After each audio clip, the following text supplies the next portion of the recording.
for now. So, thanks, Katie. And Katie, sorry, can you just give Nadia and Charlotte multi-pin rights as well? And then we can just get it set up and we can carry on. Okay, Charlotte should have had it. Okay, while you do that, Katie, I am we are going to start with very short presentation from Anne. And this is really just to give us the context for rights and entitlements. Anne, over to you. Well, first of all, I just need to say I'm not happy with this presentation because it was a bit sprung on me on Monday. So if it's not as it should be, then I suggest you have a look at it on Inclusion London, where they go into it in a lot more detail. I'm going to be talking about the social model of disability. It's quite a hard concept to get over anyway. So here we go. The social model of disability was put together over 40 years ago. Makes you feel very old. It is a very different model to the medical and charitable models. It says that people have impairments.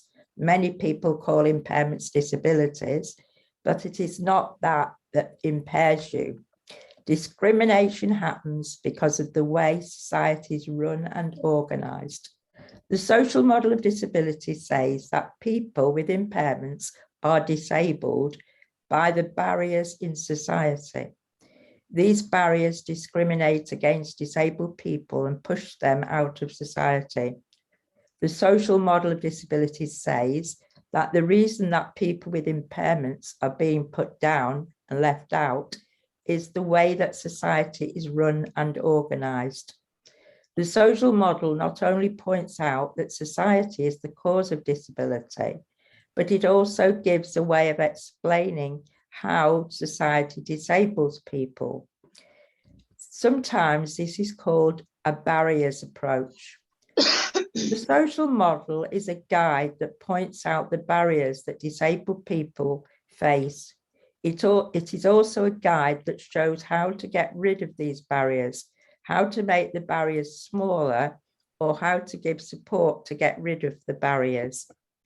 Important barriers in the social model, and it's a different way of thinking, are attitudinal barriers.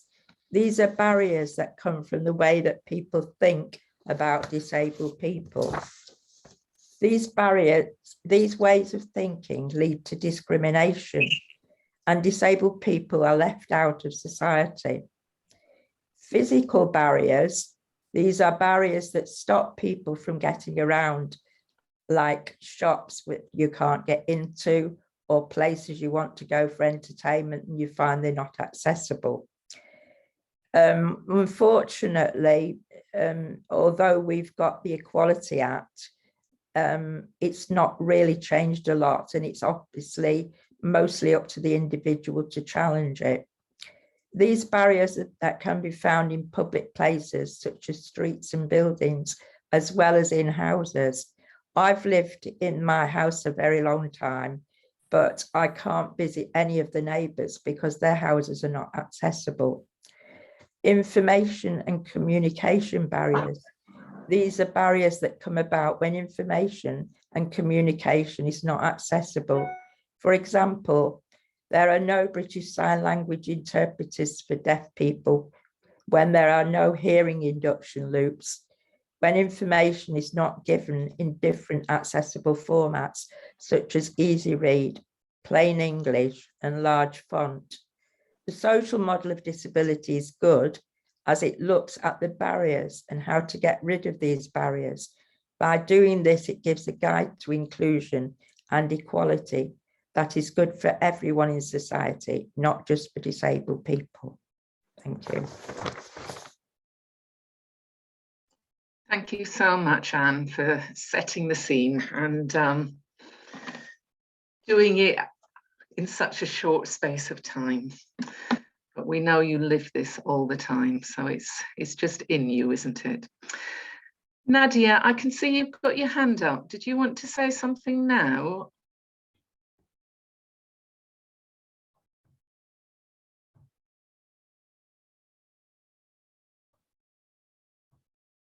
Sorry, I forgot to take it down. Bear with me. Okay, that's fine. That's absolutely fine. Right, Iggy, so if we could come straight to you, please. Hi, I hope everybody can hear me. Please excuse the voice, it'll come and go, but I'll try my best. If the screen does go off for a couple of seconds, don't worry, it'll just be my carer adjusting me to be able to speak again. I'm Iggy. I live in Lincolnshire. I was born and bred in Manchester, and previous to becoming disabled, and there was some talk about we've always been disabled, not knowing about it. I got diagnosed with a muscle wasting disease. Now, that was 30 years ago. And it's progressed slowly but surely, so it affects all parts of my body. I now run independently my own team of carers. I have 7 carers on a 24/7 basis through a CHC budget, which is through health. Previously to that, I was on social care, so managed on a social care budget.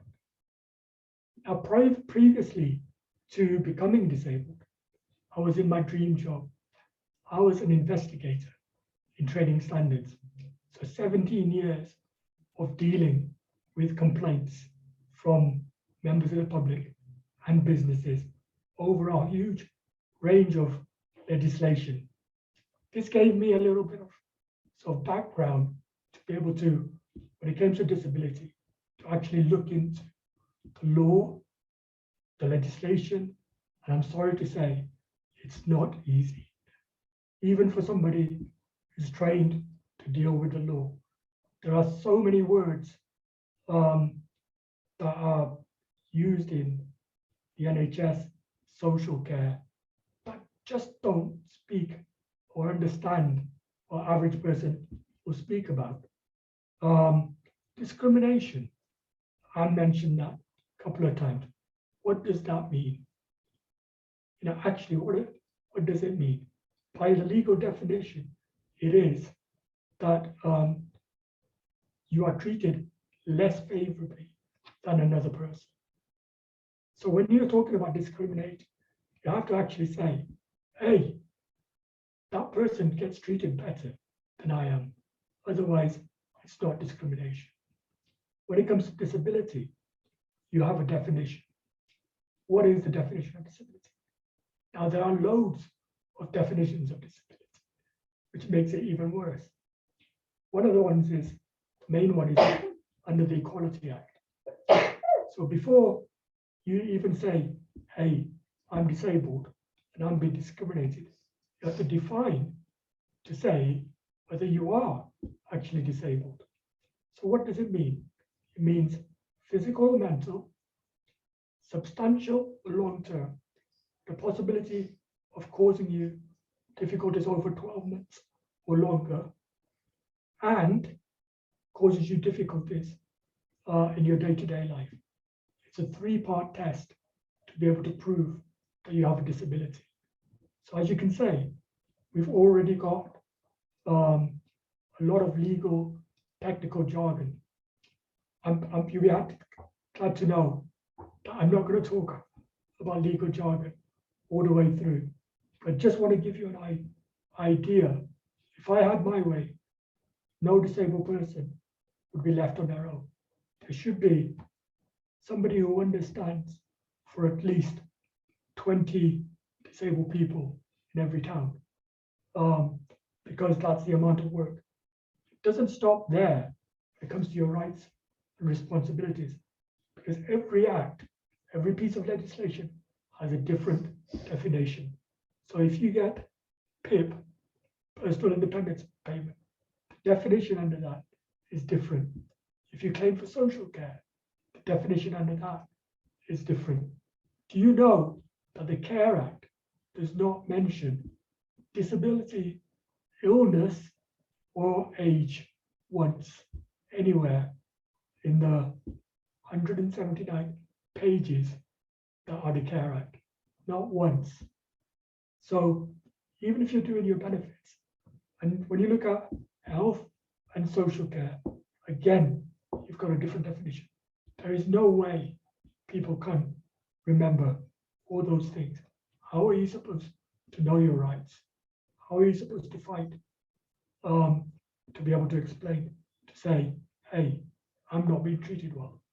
It's a very difficult job and you need more support. So the first thing I would say is really, you need to go out there and be saying to your people, give us support. Even if you know stuff, you would need stuff support. I spend daily looking through legislation. Now, one of the things that I will give you is a tip. One of the best pieces of legislation to look at is the Care Act and the statutory guidance that's there. It's 500 odd pages long. Now people go, I'm not reading through that. And I wouldn't expect you, unless you're sad like me and enjoys some night bedtime reading. If you go onto gov.co.uk and actually type in statutory guidance for the Care Act, it will come up on your screen. Once there, you've got detailed instructions where it will show you how to bring up a pop-up box on your screen. It's Control and something. I think it's Control F. Once you do that, in that box, you can type up any word and it will search through that document and find you the specific bit of legislation you need. Give you an example.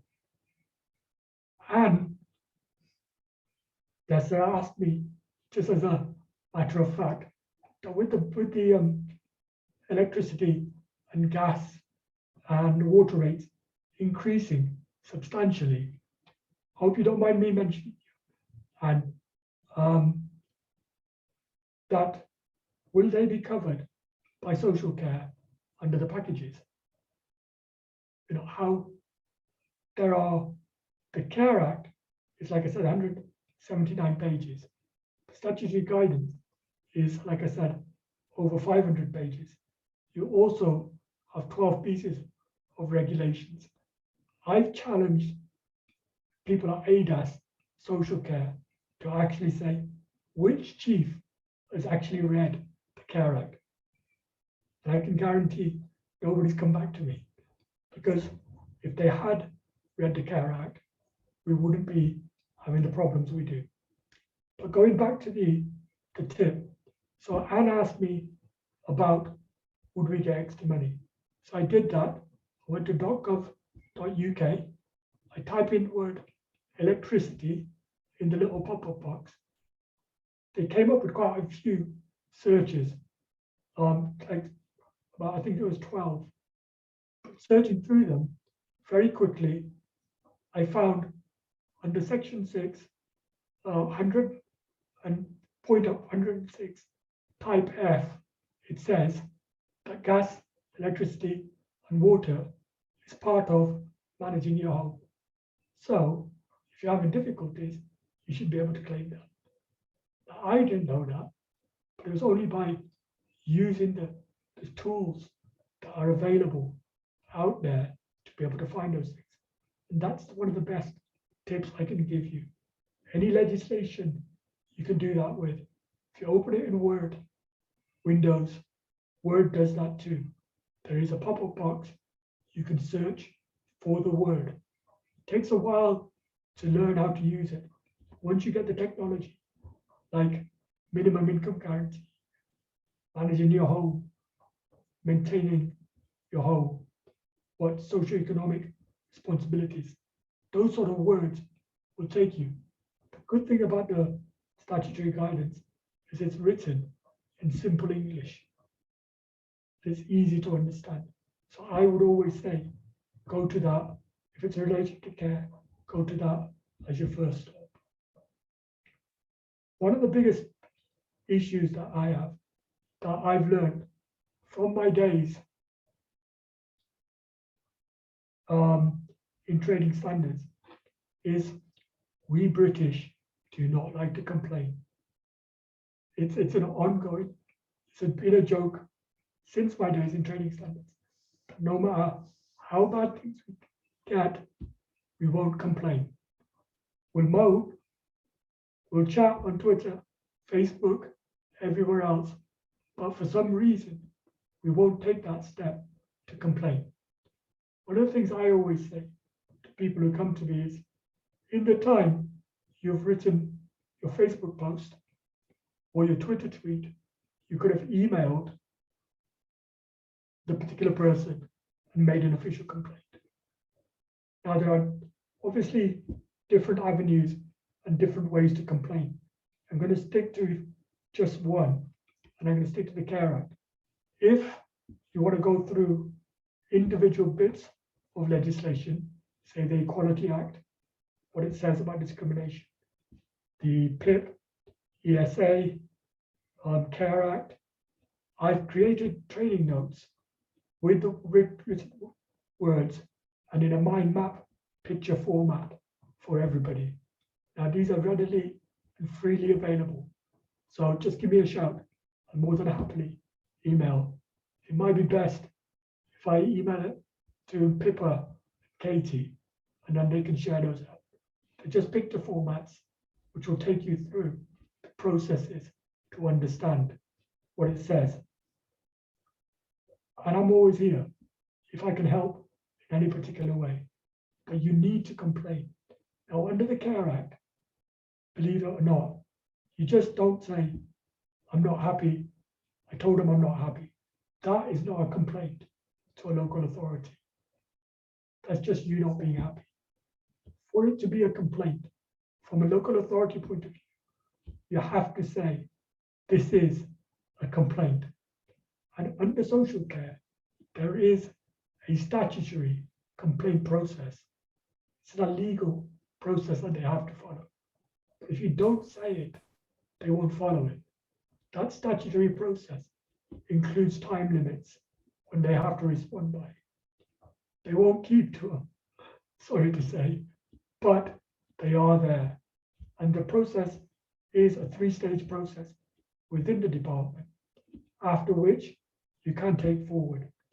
The other thing under the Care Act is you are entitled by law to an advocate. Now, a lot of social care, social workers will go, well, that's only for people who have substantial difficulty understanding what the case says. So people with learning difficulties. I would argue saying 600 pages guidance, 179 pages of act, 12 pieces of legislation. Do you understand it? And they'll go, no. So how do you expect me, a person, on a day-to-day to understand it? Get the support, get the background. It's free, you are entitled to it. And don't put up, make sure you know what you're doing. With every complaint or assessment, the best thing to do beforehand is prep. Okay? Even if you have a Care Act assessment, the thing to do, I always advise, is prep. Before you have the assessment, one of the first things I'll advise to people is keep a diary for 2 weeks. Write down every single thing that you need help and assistance with. If you don't do that, on the day, you'll miss things. Secondly, you've got no evidence. Okay? You can, when they come to do the assessment, you can actually say, I've done it for you. Here you go. 2 weeks worth of notes for exactly what my needs are. Now, those needs have to be specific in relation to what identified as needs under the Care Act. You'll see in one of the diagrams that I'll send you what those needs are. We've mentioned maintaining your home, be it bathing, getting out in the community for training, voluntary work, or meeting family, childcare responsibilities, and there's 12 of them. When you're having difficulties, you have to attach them to a need. So basically say, okay, I can't meet, I have difficulty going to the toilet, I need help, which means that this need under the Care Act must be satisfied. So yeah, I need help with that. So you've got to put it into perspective. Keeping the diary, writing everything down will give you such a head start for the assessment, because they have to go away with notes. They can't say, you didn't tell us that, or we didn't know that. Make sure you get a copy of the assessment. The other thing to remember, which they don't tell you, is when you contact social services from your first call, that's when the assessment process starts for social care. It doesn't start when they come round to your house and knock on your door. So as soon as you call them, they will actually make it's their job to start moving and getting things done. That's just the first part. So that's just a tip I want to give you. There are lots of other tips and things that I can help you with. One of the things, I've written lots and lots of blogs on social care, on disability, what it means, discrimination, what's reasonable under reasonable adjustments. What does that mean? I would strongly suggest you look through my blogs. There's over 110 of them. I get bored. And also, when I start thinking, because of my dyslexia, my brain won't shut up. So I need to write it down. So by writing it down, I clear my mind, but it also allows me to publish it and share it with other people. And it covers most subjects. Some of them are just personal stories about community and how I feel that we have lost community spirit and that we've moved away from we as a nation to I, and that everybody's worried or interested about each other, themselves. And we need to rebuild that community, just like what we're doing here. It's really important. We are a community. Individually, when you have complaints, it doesn't mean much to social care or anybody else. When you have a group of people like this and like others, speak with one voice. That voice is magnified. As I said, we British don't like to complain. Our neighbours in France would not put up with half the stuff that we do. Half the stuff that we get put through, they'd be on the streets marching. Motorways would be stopped. Traffic would be stopped because it's not acceptable the way that we're treated. I'm going to stop there. I could carry on and talk forever. If anybody does want particular help, please contact me. I am free. Just bear in mind, I do have my own disabilities to deal with. But best way to do it, contact me via email. And again, that was on the post. Just ask me. If I can help, I'm more than willing to. Thank you very much for listening to me. Thank you so much, Iggy. The chat has been going wild as you've been speaking, and there are a few questions there. We will have a look at them during the break and perhaps come back to you, Iggy, with some of those. And we will send the resources out. We're collating the resources. We will be sending them out.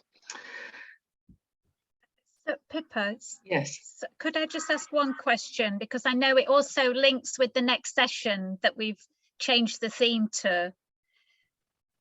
Iggy, we've changed the theme for the next session to talk about fuel prices, about poverty, and about also how that links into people having to pay for care charges.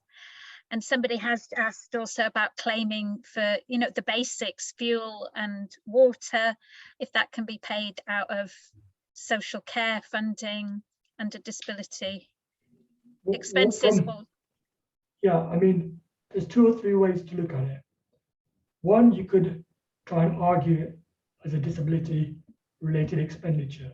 So if you're getting care costs, get that taken off. But before you even get there, a lot of people still are not on the best tariffs or are getting the best deals. A lot of the companies, including, I don't know if we have Anglian Water, they have a special tariff for disabled people who use a lot of electricity. There's things like the Warm Home Front scheme, which gives you £140 every year, towards your electricity. You should be signing up and getting these things. Even companies like Virgin, Vodafone, these all have cheaper rates for disabled people. So that's the first step. Make sure you are on the best rate. Check with your company and ask, say, what have you got for disabled people? Second thing is, it's difficult to try and explain in this session, but those rates are not contracted rates. They are an offer made for you to pay. Not trying to get into contract law, but it's a bit strange. All they are doing is saying, this is our electricity. Would you like to buy it? Okay? It's up to you. The contract is only made when you say, yes, I will buy it. It's not them offering you anything. All they're doing is advertising. You make the offer saying, I will buy it.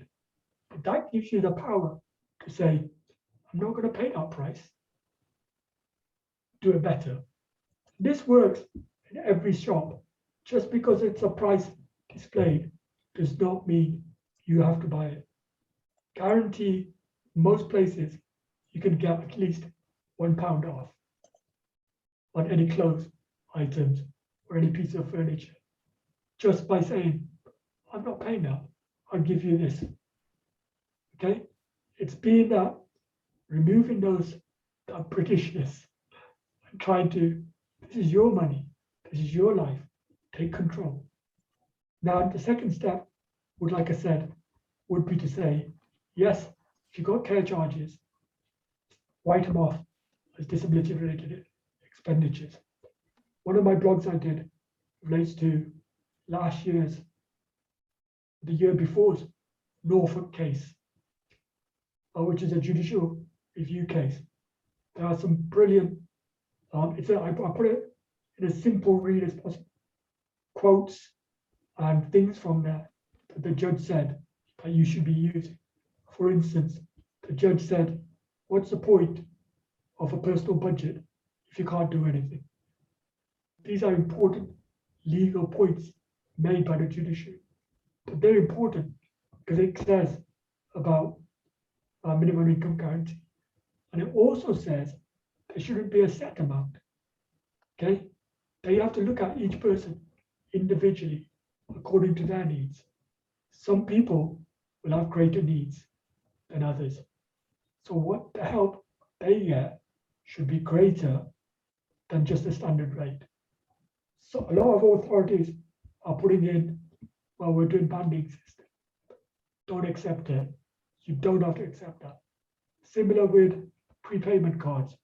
You don't have to accept those, right? It's your choice. The law, the statutory guidance give you those choices. If after all that, you still feel you can't pay, then as I said, I mentioned Section 6, 106, Part F of the statutory guidance relating to maintaining your home includes gas, water, and electricity. That's what the law says. It's not been tested yet. So, but I have put it out there on Twitter to the Department of Health and Social Care and to ADAS, the adult social care managers, to say, hey, this is what the law says. What are you going to do about it? I haven't had a response, but that's the argument I'd be using. Thank you, Iggy. You are our very own Martin Lewis. Tess, could we come to your presentation, please? Katie, we need screen sharing and... Yeah, and Richard's got his hand up as well. So... Okay, if we come to Rich after the presentation. Okay, great. Hi, I'm going to just plough on as quickly as I can. Thank you for looking after the slides and everything, but I'm going to start now, okay? Right, so, what I will do, I'll turn off my camera because my signal isn't great. Let me just stop the video. Okay, so if we can have the next slide, please.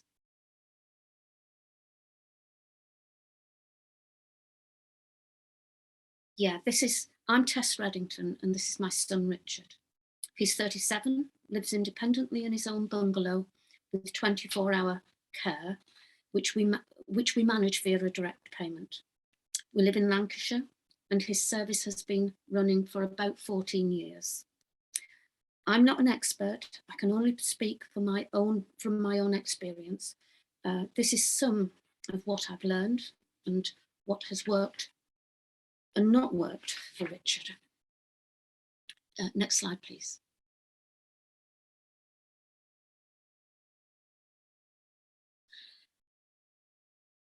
For many years, we struggled to get adequate support.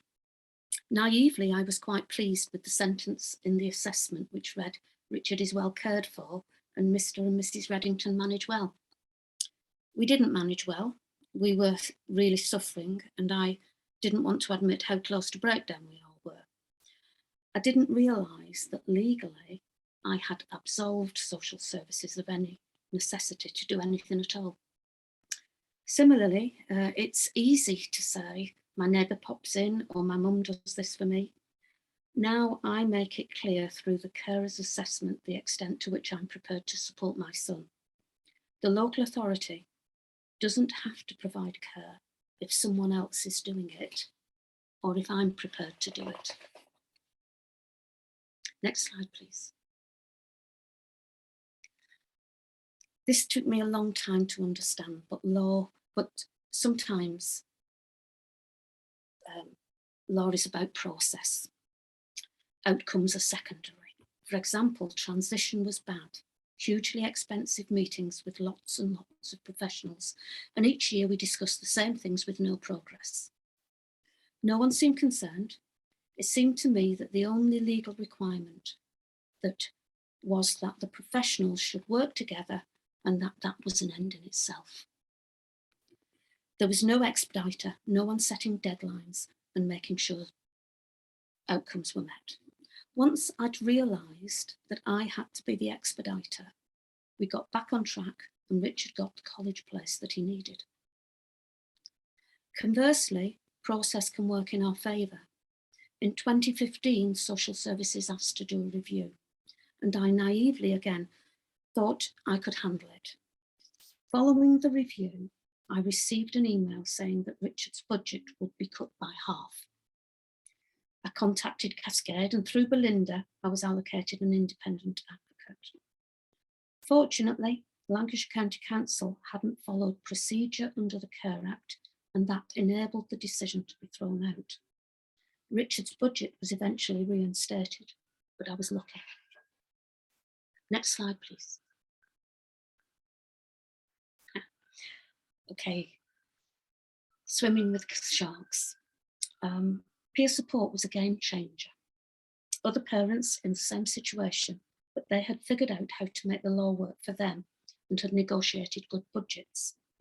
They told me, going into meetings with social services is like swimming with sharks. Never go alone or unarmed. I had a wonderful volunteer came with me to my next meeting with social services, and she spoke up for me and she also took notes. The tables were turning. We were armed with the knowledge, knew our rights, and we had notes as evidence. Next slide, please.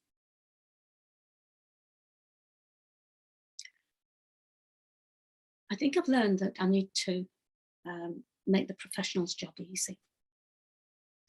Social workers and health workers have to work within a legal framework and can't allocate money without evidence. Everything they do must fit within a statute. They have a lot to do, so we try and make it easy for them to help us. We complete the template as far as we can before the meeting. We have used a person-centred plan in the past. It provides background and evidence because it includes the views of lots of people who know Richard and shows it isn't just me, my opinion. We provide letters from professionals. Everything has to relate back to the Care Act and specifically how it is necessary for his health and well-being. We use our daily records, for example, learning logs, daily targets, incident reports. We are developing a circle of support, not just as an informal way to help Richard to have a fulfilling life, but to contribute to the person-centred plan and help strengthen the evidence base for the next assessment of need. Next slide, please. This is important, but take your time before agreeing any legal document. I always ask for advance notice of the scope of the meeting and a copy of the form that will be completed. That way we're able to bring our own draft to the meeting.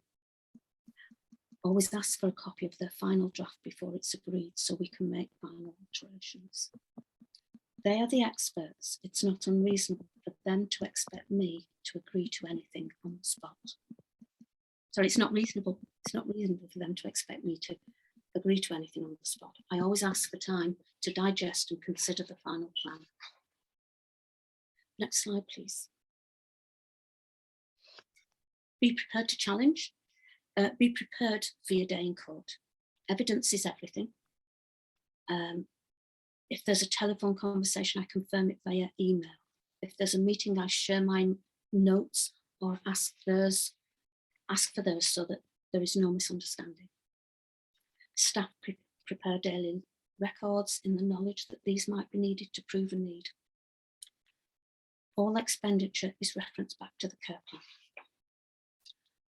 That's it from me. Next slide, please. That's it from me. These are my contact details. I'm delighted to talk further if anyone wants to get in touch. Thanks. Thank you, Tess. That was really, really helpful. And once again, there are some questions in the chat which we shall have a look at and revisit. Before we stop for a break, does anyone, Richard, you had your hand up earlier. Iggy, you've got your hand up. I'm just going to see, we can just take Sarifa. Nice to see you, Sarifa. Hi, Peter. Nice to meet you. Shall we come to you first? We'll just take a question or a comment from Sarifa and Iggy, and then we shall stop for a short break. So, Sarifa. Yeah, I just wanted to say, with being a disabled parent of a disabled adult child and a sandwich carer, our voices are not heard. This sounds like such a good idea, but challenging takes a lot out of us, and we don't always have the energy or motivation to keep challenging.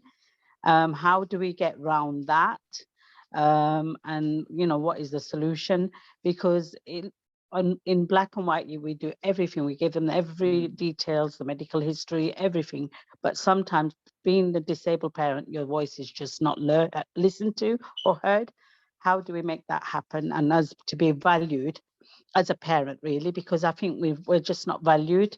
I had a recent conversation with a social worker for another case of mine who I was advocating due to English as a second language. And they said, well, she can't be a carer, but there is no 24-hour care for her daughter who has Down syndrome and lots of other needs. So what do you want to do? Do you want her not to be there for her daughter? Can you see what I mean? Yeah. Thank you. I think I had several years where I didn't bother talking to social services at all. They were the problem, not my son. And I just cut them out, and that worked for me. But eventually we couldn't do that anymore. And I had to learn how to deal with them. I actually ended up going part-time in my job so I could really get to grips with the system. And you're absolutely right that parents haven't got the time or energy to do this properly. We're not professionals. We're up against, we're as amateurs, we're having to negotiate with professionals, and it's their job. They've studied at college and all the rest of it. So I took a few years out and I went to every partnership board meeting. I went to everything that I could do to understand how social workers thought. Because until I could get to grips, I was making the wrong arguments. I thought, I'm reasonably sensible. I can put an argument forward. I can, you know, this is okay. We can do this. But you can't. You can't be, and you're absolutely right. It is hard. The last thing that nearly broke me was fighting the care charges. I got through it. I got the care charges completely erased, but it damn near killed me. Yeah, it is an issue, but I don't know how we do it. Thank you, Tess. Iggy, could we come to you and then we're going to a break? Yeah, I just wanted to say, Tess, that was really brilliant. Fantastic work that you did in looking after your son. Two things that really came out for me. One was, as a carer, you do have rights under the Care Act. You have as many rights to have an independent assessment and make sure that you're looked after just as much as the cared for person. Secondly, as Tess said, you do not have to be a carer. Social services rely on people like you and everybody caring for the children. It is the country's responsibility. A lot of us will have worked sometime or another. Our families will have worked. They paid their taxes. They paid their national insurance. This is what it's there for. Okay? It's not a free for all. You've paid into the system. That's right. That's why you are entitled to it. Under the carers thing, again, you're also entitled to time off as a carer, and you're entitled to support. For sarifa, I would say find yourself an advocate, an independent one. Ask in writing via email, because of the difficulties you have, you want a statutory advocate that's mentioned in the Care Act. If they say no, come back to me. Two bits I just wanted to pick up is, one is, as Teresa said, Tessa said, sorry, get your information. If they're causing you difficulties in getting you your information, there's two pieces of legislation. One is GPDR, which is known as the Data Protection Act. By law, you are entitled to every single piece of paper that has your name on it. Okay, so you can do what's known as a subject access request to the council saying, under Data Protection Act, I want a record of all my files. Even if they haven't met you, but they put your name on a document, they have to give it to you. Okay, if not, you can complain to the Information Commissioner. If you want to know about things that are happening in your background at your council or your authority, and you've heard about it, or there's been a meeting and you want to know what was said, there's another piece of information called the Freedom of Information Act. This applies to any government organization. They can't hide things from you, only in very limited circumstances. But generally, you can demand their processes, their policies, who's in charge, all these things. So, you know, you can get the information from them. Two very powerful pieces of things that you should be made aware of that can help you in fighting for your rights. Thanks. Can I just say, can I add one thing before you finish? I don't know who it was asked about how you how can you say I can't look after my son or daughter? But actually, I think for me, I ended up saying, actually, I can't do this. You've got to say someone is at risk. Something has to be at risk of failure. And I ended up saying our family is at risk of failure. But, you know, we need help to support my son because I'm at risk of breakdown. I can't do this.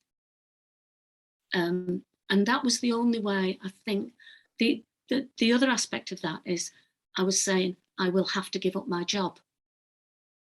And those things the local authority has to help with, but they wouldn't affect, that you wouldn't be saying, I can't look after my son or daughter or whatever. Anyway, I think there are, you've got to use whatever you can. Thank you, Tess. Thank you, Iggy. We are going to have a short break now. It is 6 minutes past 12. So if we come back, we just take 5 minutes, and if we're ready to start by 15:15. So if everyone could be back just a little bit before 15:15, and we'll make a prompt start. Thank you, everyone. Go and get yourselves a drink, toilet break.